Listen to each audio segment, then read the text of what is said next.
Today we're going to learn how to solve basic trig equations, including factoring and using trig identities. Solve for all possible solutions. Remember that trig functions are periodic, so solutions will repeat. That would be infinitely many solutions, but we can write an expression that represents all possible solutions by adding any number of the natural period of that trig function. Like when we wrote an expression to represent the vertical asymptotes of secant and cosecant, tangent and cotangent. For number 1, solve for sine x by adding 1 on both sides and then dividing by 2. So sine of x is equal to 1/2. X is the angle we're looking for, so sine of what angle is 1/2? That would be pi over 6 and 5 pi over 6.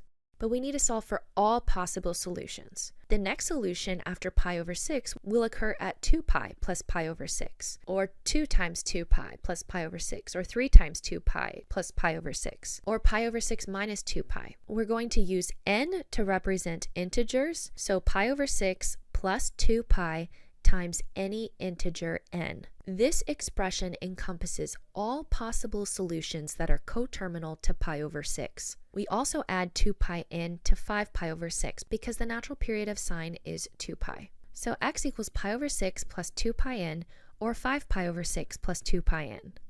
Or 2pin, number 2, tangent squared x minus 3 equals 0. Solve for tangent of x by adding 3 on both sides and square rooting.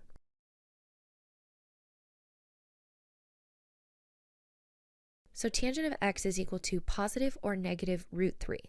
When tangent of x is equal to root 3, I have a solution at pi thirds. I also have a solution at 4 pi thirds. When tangent of x is equal to negative root 3, the angle could be 2 pi thirds or 5 pi thirds. Instead of writing these multiple angles, can I rewrite x as an expression? The difference between pi thirds and 4 pi thirds is pi. So the next solution of x would be another pi away. We can rewrite the solutions pi thirds and 4 pi thirds as an expression pi thirds plus pi times n. Similarly, 2 pi thirds is pi away from 5 pi thirds.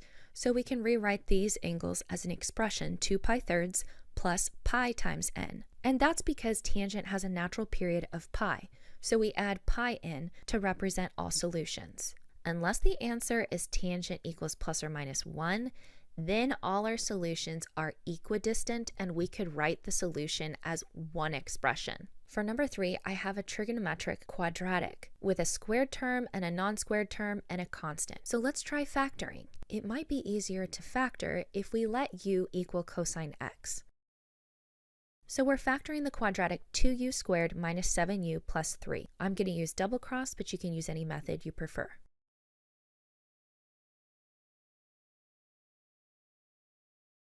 The factors are 2u minus 1 times u minus 3. Substitute cosine x back in for u,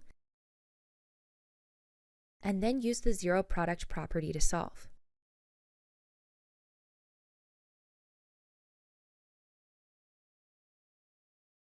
Cosine of x is 1/2, or cosine of x equals 3. Cosine of x equals 1/2 gives me the solutions pi thirds and 5 pi thirds. To encompass all solutions, I add the natural period of cosine, which is 2 pi times n, or 2pin.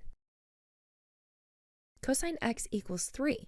3 is not on the unit circle. And I know that cosine x is always between -1 and 1. So cosine x can't equal 3. Therefore, cosine x equals 3 does not yield additional solutions, and our only answers are these two expressions. For number 4, I have a mixture of sines and cosines. If I can't factor out a common factor, I'm going to need to change the sine into a cosine or the cosine into a sine. So which one am I able to change? I'm able to change the squared one because of our Pythagorean identity that cosine squared x is equal to 1 minus sine squared x.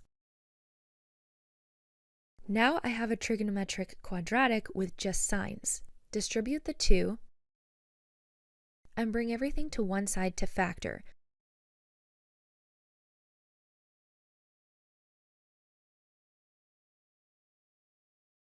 I brought everything to the left side because I really don't like when the squared term is negative. Now factor. If you want to substitute in u for sine x to visualize it more clearly, you can do that, but I'm going to factor it without u to show you how that looks.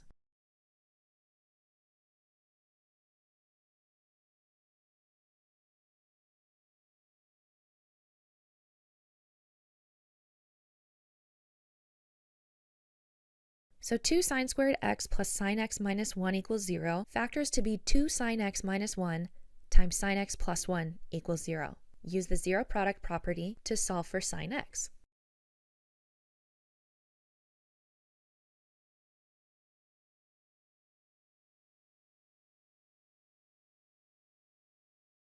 Sine x could equal 1/2, or sine x could equal -1. At what angle is sine 1/2?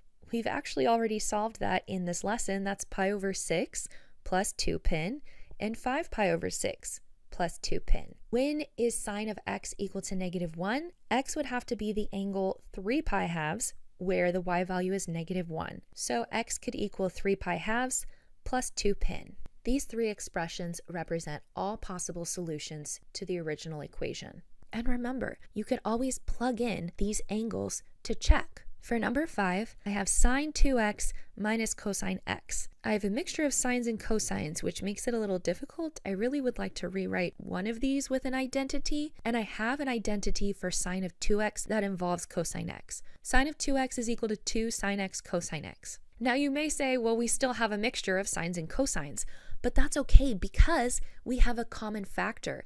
Every term has a cosine x in it, so we can factor out cosine x and use the zero product property to solve these two factors.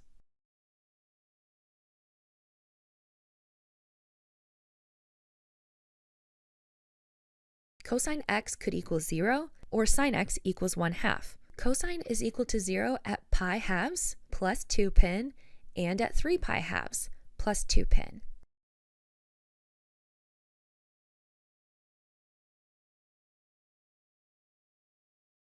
Wait a minute, pi halves plus pi is 3 pi halves.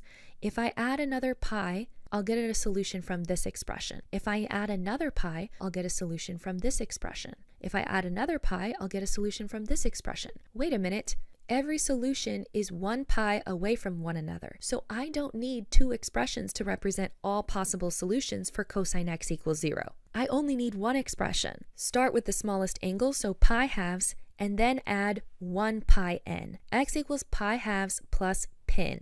This expression encompasses all possible solutions, and if you can consolidate your expressions like this, then you need to do that for full credit on the test.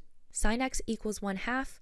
Wow, it's like we keep doing the same problem. And these three expressions represent the solutions for sine 2x minus cosine x equals 0. And that's solving basic trig equations with factoring and trig identities.